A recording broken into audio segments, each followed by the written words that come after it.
Coming up on today's Code Bet Daily, it is an absolute smorgasbord of sports. We're talking a whole range of stuff. I'm covering a whole mess of NBA playoff looks. We're talking player props, game picks, and best bets. Stats guy, what have you got? A goal-scoring superstar in the Champions League.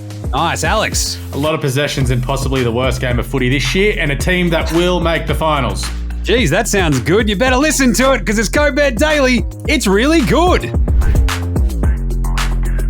Welcome to Code Bet Daily. It is Tuesday, April 18. I believe it's Tuesday. I hope so. Jeez. It is April 18. It is episode 91 of this here program. Haven't been fired yet. Fingers crossed. I'm your host, Jaymz Clements. I'm the editor of a very good website called Code Bet. You can check that out at codebet.com.au for all your betting analysis and odds comparisons. Absolute feast of sports at the moment. We've got Absolutely. League covered, AFL, NRL, NBA playoffs. I'm working on an NHL futures. It's all going on. There's even baseball, which I'm just like, we should probably talk about that. There's a lot of baseball on. Anywho, as always, I'm joined by the Pontiffs of Punting. There is Alex Donnelly over there. Yeah, g'day guys. Yep, hopefully Stats guys figured out if it's clay courts or grass courts today, so we need to do a bit of research on that. Tuesday, just another day in paradise. I'm more excited about you turning into a Twitch streamer. G'day guys, like and subscribe below. Yeah. While you're playing like Warhammer or something. Is that a game? I don't know. Oh, no, I've been playing Road to the Masters on PS5's copping a hammering at the moment. No free ads. And of course, we've got the stats guy, Liam McAllion. What's going on, Liam? I figured out the courts. Very happy to be here. Watching the playoffs, which have been awesome. The NBA playoffs, that is. Yeah. Have you yelled at Karen yet asking for where your meatloaf is, seeing as you can't move? Not yet. Oh, I have to give it a go. He hasn't moved since we taped yesterday's show. I haven't. I've just been sitting here, just in the study. This is Code Rice Method Daily. Rice, yeah. Stats guy's literally just not allowed to move. We are all about what it says on the tin. Codes, betting, and daily. We're looking at player props, game picks, best bets for today, next day, later this week, whenever. That's the best thing about this show. Got plenty of stuff all across the board. What are we looking at today? Me, very simple. I'm sticking with my bread and butter, NBA playoffs. It is chaos at the moment. It is so much fun. I am going to be covering all three of those games. I've got a couple of player looks and then some over-unders and some actual game picks at the end. Really enjoying just digging into some of these markets as well. Stats guy, what about you? What do you got? Some Champions League and then back to women's tennis in Stuttgart. That's on clay, right? Yes, 100%. Alex, what about you? Looking at the AFL, early player prop for the weekend, a team to make the finals, and my favourite thing in European football, saying how much Chelsea stink. All right, player props. Easy gear for me tomorrow. We have two fascinating East matchups that I want to look at just in terms of player props because I'm steering clear of the West game tomorrow for the player stuff because it's the Suns-Clippers game, and if you can basically pass out exactly what's going to happen in that game, more power to you. You can look at KD, you can look at Kawhi, but otherwise I'm like, cool, hands in the air, Booker, don't know, Ayton, don't know. They've been absolutely shocking so far, this Suns-Clippers games. Well, there's only been one. There's only been one, yeah, I was going to say. If you can take anything from it, good on you. These ones, though, we've got Celtics-Hawks. Awesome matchup for the Celtics. Horrible matchup for the Hawks. Absolutely. And I think I wrote about this in today or maybe yesterday's paper or something like that. Essentially, it comes down to what? Defensive rebounding percentage. And the Celtics are the very best defensive rebounding team in the NBA this season. And how did the Hawks go and win their play-in game against the Heat? They rebounded the ball offensively, absolutely smashed them on the boards. And the other strength of the Hawks is their guards. You got two small offensive-minded guards. Well, DeJounte Murray's a good two-way guard, but DeJounte Murray and Trae Young, Ice Trae. I'm going to go Ice Trae to be ice cold tomorrow. 24.5 points is his over-under. I'm going the under. They give him the clamps. You want me to use these clamps? They give him Derek White. Throw some looks at him. Derek White, Marcus Smart. And, of course, El Presidente, Malcolm Brogdon. They basically play into the hands of this Boston Celtics team defensively, right? Like they've got big-bodied guards who can cover and rotate really easily across Murray and Trae. So they lose all advantage, and I think they just give Trae the clamps again. He goes the under pretty handily. Flip side, Cavs-Knicks. We saw Donovan Mitchell crush it in game one, but his team stunk it up. I think we get a much more balanced approach from the Cavs in this game. My sweet baby, Karis LeVert, probably won't be as bad as he was. He might not even see the floor. He was that bad. But I think we can get a big Donnie Mitchell game. Darius Garland as well. But Donnie Mitchell, 35-plus points, is $2.20 at the moment with the Ladbrokes. Ooh. I am all over that. He felt like he was going to go for 40 in game 1. I feel like he definitely throws down a 40-piece at MSG when this gets to games 3 and 4. But I think we get another big Donnie Mitchell game in game 2 as the Cavs bounce back. I'll get to that in a second. But 35-plus, 220 feels like really good value for a dude who averaged basically 30 all season. So that's awesome. Nice. They're my 2 ones. As mentioned, going to steer clear of Suns Clippers in terms of player props. Liam, what about you? What are you looking at for player gear? Going to the Champions League, although Alex talks down my team, Chelsea, I'm going to have to do it as well. We're just been in horrible form. So Real Madrid taking on Chelsea. I'm going to have a look at Real Madrid's second leading goal scorer of all time, Karim Benzema. He's a legend of Real Madrid. He's won an insane 5 Champions Leagues himself. He's just a superstar. He's got 22 goals again this season. And he scored in the first leg against Chelsea, just looked too strong and can score on both feet. Also has 2 hat-tricks this month already, so he's just in amazing form. He's getting older, and he just keeps scoring more and more goals. Since Ronaldo left a while back, every season he's just gotten better and better. Won the Ballon d'Or not that long ago. You just can't – almost every game you can lock him in for a goal. Chelsea are, shambles at the moment. We've conceded 2+ in 4 of our last 6 matches. Just can't put any money towards anything Chelsea are doing at the moment, so – I'm looking at just Benzema to score is $2.37, which I think is great value because he could be like $1.80 in this one. Then 2+. He's got a couple of hat tricks against some pretty solid teams earlier in the month. Just 2+ is $8. I think if anyone's going to score, it's going to be him. He's going to be in the middle all game. They're going to be attacking just because Chelsea have been poor in defense. So that 2+ is $8, and just any time is $2.37 on Bet365. That's awesome, considering he's got the run of form with the hat tricks there. Do you know who they're against or not? I was looking at it, but I actually know one was against Barcelona. I know that, which was who they're leading the La Liga. That was in the El Clasico. So he knows how to score in big games. So even that, 2+ is looking pretty tasty. That's really good. I like it. I don't mind that 2+ at $8. Yeah. Alex, what about you for your player props? And remember, it's for players, not for games. Looking ahead to the Fremantle Western Bulldogs game on Friday night. I'm actually not looking forward to it because he didn't say looking forward. He did say looking ahead. Looking ahead. I'm not looking forward to it because my God, who put this game as a Friday night game? This is going to suck. Last year they were both good. So mandated AFL game though, right? That everyone gets like at least one Friday night big game. I don't think it's not a rule because North never had one. I don't think Gold Coast get a Friday night game, and I don't think GWS do either. They may against maybe the Swans or something.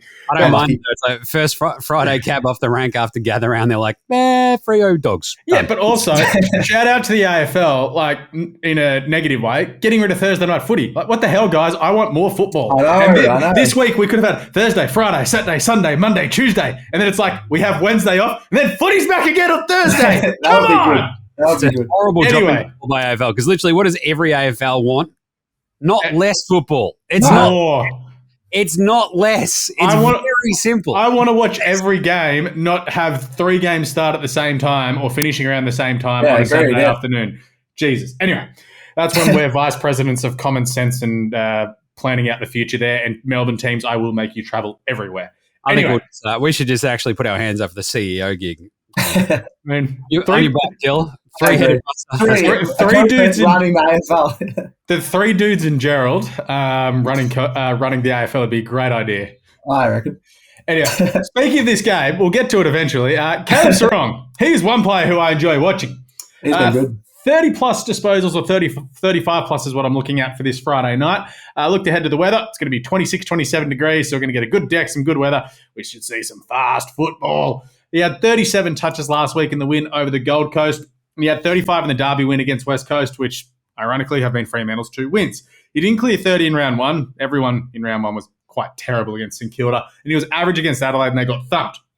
He come against the Western Bulldogs this week, which are ranked 17th in defence. And as you will see on codebet.com.au, I gave the Bulldogs a nice little drive-by calling them beige vanilla cakes as for how they're doing this year. He had 33 disposals. It was the beige vanilla cake of drive-bys as well. Yeah. You're reading going, it's pretty vanilla. I mean, that checks out. How would they take that? I don't know how they'll take that. Yeah, but I got nothing. Vanilla cakes. Yeah. We've just got a bit off raising. Vanilla cake sucks. Sarong had 33 last year against the Western Bulldogs in that elimination final win. He'll get off the chain, and when he gets plenty of footy, the Western Bulldogs will get smashed, and that's what Fremantle are going to try and do because, as I've said, if you want to be taken seriously, you probably need to step up and beat a Western Bulldogs. Either team, if we're like, hey, can you do something this year? They need to win Friday night. I think Fremantle at home will get the job done. But Sarong, 35 plus, $3.25, and the 2 wins he's had that. So I like that. The 30 plus is $1.73. The Bulldogs don't have anyone that can tag him or run with him. So look for him to get a crap ton of the football and probably 3 votes. Checks out. He was awesome this week as well, right? He also most of the season, He was throwing them over the line. The one leg of the multi in that Freo game where you're like, that's no problems. Sarong's going to smash this, and he did. But I like this. We've got Alex basically doing his cane corns. It's like vanilla cake, kick-ins. I'm not going after 19-year-olds at the same time. So, hey, stop backing out the other 19-year-old. Shut up. He actually gave Nick Blakey a drive-by. He's like, Nick Blakey was awesome on the weekend. He had 30 touches, but I don't know how many of them were kickouts. Like, who cares? Who cares? Literally the man with the tiniest stars and the biggest head, cane corns. Match/game picks, very easy. I'm just going to give you some over-unders for the NBA slate tomorrow. We've got Celtics Hawks. I think this one goes over the 229, mostly because I believe this will be like a 130-100 smashing by the Celtics. I just don't think the Hawks can really keep up with them offensively or defensively, obviously. And I think that the Celtics, in terms of like their home record, especially going over, it's always a bit like when you're playing like a bad team with those over-unders of like, do we like let the foot off the gas? You sort of saw it yesterday with Denver versus the Wolves. And that was absolutely flying towards an over. And then Denver just realized that they were absolutely belting the Wolves and just went, we'll just sit everybody and now we'll just brick some shots and away they go. But I think it's like 2 of the last 3 for Boston have gone over. The last game went under, but that was more because they sort of just strangulated the life out of the Hawks. And then again, took the foot off the gas because they're up 30. Up heaps, yeah. So up 32 early in the third quarter, and you're like, we're cool, we can cruise. I think this will be a little bit closer. They make them fight sort of down towards the fourth quarter, but then we get a massive fourth quarter from Boston. I think the last 3 out of the 4 games that they've played have smashed this over as well, so I feel pretty good about that. 190 with Bet365, the over 229. Cavs Knicks going under in this one because I think we saw the defense was massive in game 1. They just went hammer and tongs at each other. It was very, very fun, that game. It wasn't exactly screaming out, hey, here's lots of really good high scores. So I'm going to steer clear of the over. Stick on that under 214. It feels like a good 107-100 win by the Cavs in my brain. There was 101-97 last game. The last time they played, I think that was at MSG, I want to say. It was like a 146 total point game, but everything else has gone way under that. So give me the 214. And that's, again, $1.90 Bet365. And then Clippers Suns. As I mentioned, best of luck trying to pick anything to do with this game. My lean in this one so far, though, is that Phoenix put it together, if only because Chris Paul was legit le horrible in game 1, and he turns it around. The Clippers have now won 3 straight against the Suns, but I don't think you can sort of contain this Suns offense 2 games straight without Paul George. I think Devin Booker or KD gets off the leash really, really hardcore in this one and goes for about 40.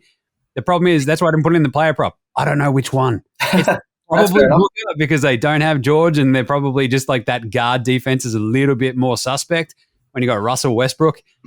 Basically turning into... He was good last game. When you double yesterday, he was incredible. It was unbelievable. Shoot the ball, but he was incredible in defense. Thing is, can he keep that up? Probably not. It's probably Booker, but I think the Suns... push that total over the 226. They've gone very, very close to this in all of their matchups. I think most of them have hit the under, but in terms of like their actual overs, these teams, I believe, the Clippers have gone 4 or 5, and I think the Suns are 3 of their last 4. So we'll go the over. Nice one. Good stuff. That's again $1.90 with Bet365. They've just got all the over-unders up at the moment. So, Liam, what about you? Yeah, the Champions League quarterfinals with Napoli and taking on AC Milan. I'm just staying away from Chelsea. I'm happy I don't have to talk about them anymore. But yeah, Napoli, I think, can provide a bit more value here to win the tie. So they lost 1-0 against AC Milan in the first leg. They go into this league at home just $1.60 favourites, I'm pretty sure. So, but to win the actual tie, they've got to win by 2 or more goals. That's $2.12, so it's a bit more value. They've scored the most goals in the Champions League out of any team, which is people have been so shocked by. Now they're boosted by their leading goal scorer, Victor Osimhen. He comes back in, I think Alex was talking about him yesterday, he's just been in unbelievable form, probably up there with Haaland for those most informed strikers in the world. So he comes back in, I think they can get a 2-0 win here. They're 15-3-2 at their home Diego Maradona Stadium, just really unbeaten. I think they haven't lost in the last 10 there as well. They've got just a really good squad. You've got Lozano up front, you've got... I forgot the other guy's name actually, but you got Osimhen, and they've just got a lot of guys that can score goals. So I think that $2.12. The dude whose name you can't pronounce. I could pronounce it, but I'm not going to try that now without it having written down in front of me. So that $2.12 just to win the tie. I think they can win this 2-0, even if it's like a 3-1 or something like that. That still covers that first leg loss. So yeah, $2.12 instead of that $1.60 to win. $2.12 covers that tie winner. Can be a really good bet on Bet365. I like how Stats Guy literally just lifted my article from the paper today and on thecodebet.com.au. All that stuff is what I wrote. Good stuff, Stats Guy. Thank you. head to the website. I'll check out your papers today for the CodeBet preview. Work smarter, not harder. Oh, hell yeah. Right, Alex, what about you? Pick this up. Let's go. Come on. Yeah. Chelsea, Real Madrid, Stamford Bridge for the second leg. Chelsea, well, they stink at home. Can't buy a win at the moment, as much as Todd is trying to buy some stuff at the moment. Real Madrid go into this 2-0 up. They have progressed to the next stage of the Champions League in 18 of 19 when leading by 2 or more after the first leg.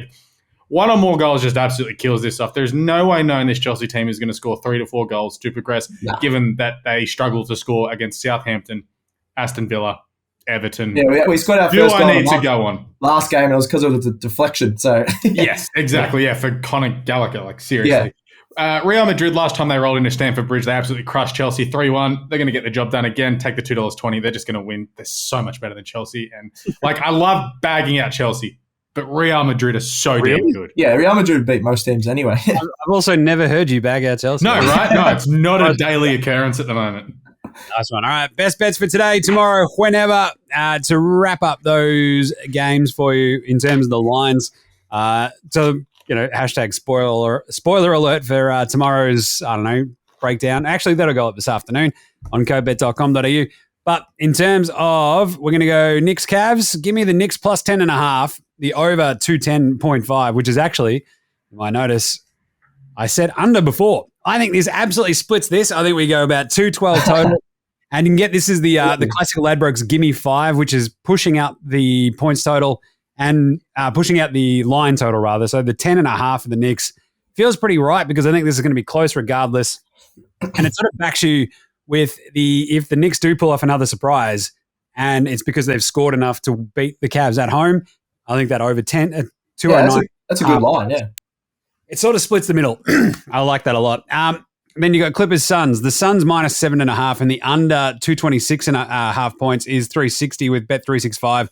I believe it's 350 if you want to go the over, which is what I tipped before. So it's one of those ones where I think the Suns bounce back and win that one pretty handily. It's just a case of whether or not you think that it's going to go the under or the over. As I sort of broke down, the over is hit fairly often for both these teams. If the Suns do win by 7.5, I think it's a pretty handy over. So I think that was 350 with Bet365. And if you want to go with the first game tomorrow, let me just bring it up because apparently I didn't deign to write it down because that would be... Good job. Oh, no, that was Celtics Hawks. That's easy. That's minus Celtics. They'll smash that in. Don't worry about it. So you can go the Celtics minus 10. You can go the over there and off you go. But the Celtics minus 10 is easily the pick. Awesome. Stats guy. Back to Stuttgart with those clay courts that we all know and love. Ludmila Samsonova taking on Barbara Krejcikova. You've got two... I've absolutely heard of them. Yes, they're good. Yeah, Krejcikova's been up there for a while, and Samsonova's coming up in the ranks. They're both in the top 15 in the world. Better on hard courts, but they can still pretty good on clay. Samsonova's in amazing form. She just made the final last month in Abu Dhabi, and she actually beat Krejcikova in straight sets. So that's why I was a bit surprised that she was the outsider in this one. She's also beaten Rybakina and Sabalenka in the last in this season, so showing that she can be stay in that top 10 to 15, and she can even go higher. So I was surprised that she was the underdog price. She's got a really good serve, really good power that can beat Krejcikova in this one. $2.37. I really liked her on Bet365 to get the win over Krejcikova here. That's a good call. I guess it's going to be weird, right? And they blow it out to be the underdog just because it's on clay rather than the hard court. Yeah, I think they actually haven't played much on clay and things like that. And she's a lower rank, still coming up. She's been a bit inconsistent, but she knows how to beat some of these top seeds. So I don't mind that $2.37. Yeah. Dig it. Alex, your best bet. AFL, look ahead once again. We said the Richmond Tigers are done yesterday. Today, we're going to say the Adelaide Crows. They are the flavour of the month at the moment after smashing Jim's beloved Carlton last Thursday night. But look, they've started off the season really well, like aside from that. They absolutely battered Fremantle and just raced all over the top of Port Adelaide. Now, after 5 games in the AFL, they're currently ranked second in attack, which puts them right sort of near the premiership window, given their defence is just below. The theory is you need to be top 6 in attack, top 6 in defence. Port Adelaide, I think, are about 10th or 11th in defence. So their attack's going well, which is the main thing right now. Look, really love the way that Jordan Dawson's going about it since he's been made captain. Ryan Keane stepped in and just like, I'm actually really good now that I'm away from the Gold Coast. And Roy Laird getting, 47 million possessions a game kind of helps too. If they're going to keep this attacking form up and just blitzing teams, they're going to make the finals. Like 6th, 7th, 8th sort of seems to be their spot at the moment.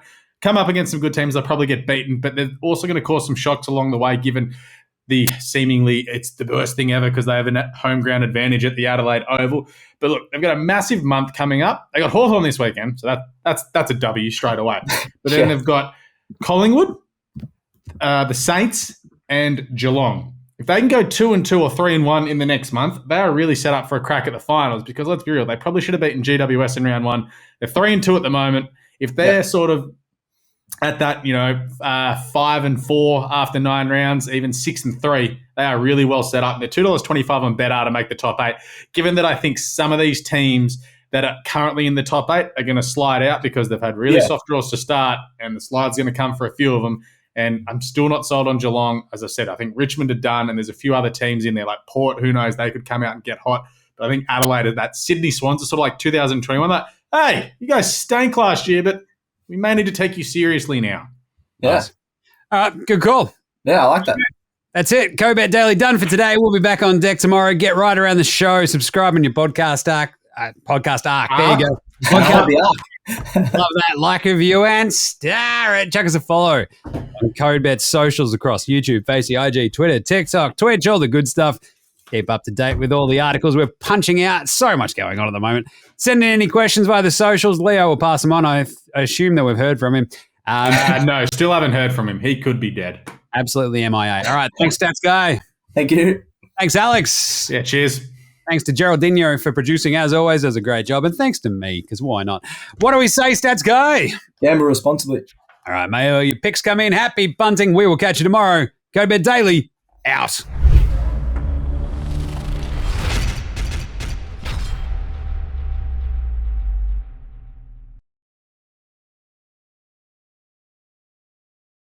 Chances are you're about to lose.